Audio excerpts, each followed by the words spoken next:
hello, it's Keller, and I live on 1220 37th Street, Northeast Canton.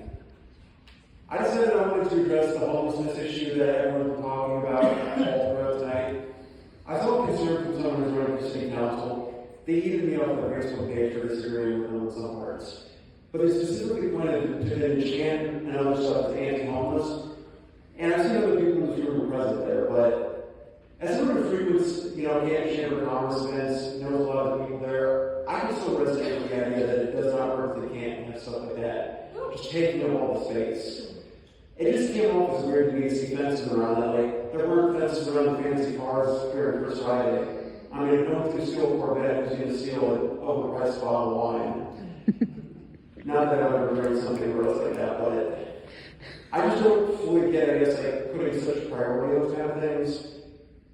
Because I'm willing to maybe let it slide that we're giving money to, the Gaza bombings, potentially through the bonds. Maybe that we're funding the horrible Hall of Fame situation.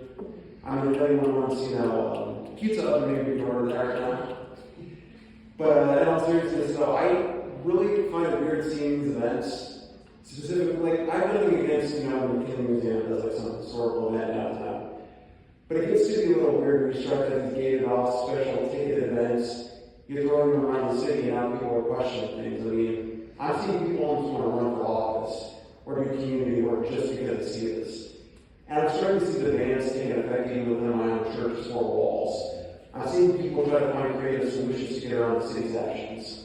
They're trying to get resources and money to the homeless because the city is getting in their way. They're no longer going to the tent cities.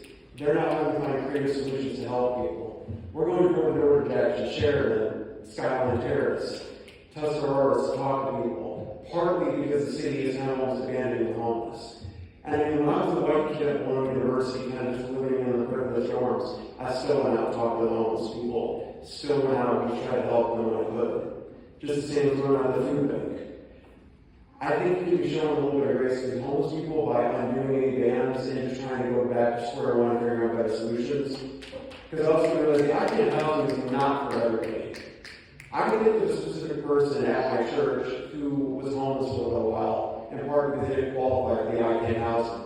Now they have their own housing and their own jobs, so bless them for that. But if they're in this situation again, they're not going to benefit from the new 11 houses that are only for drug users. It kind of almost seems like it's an assumption that every homeless person's high on drugs.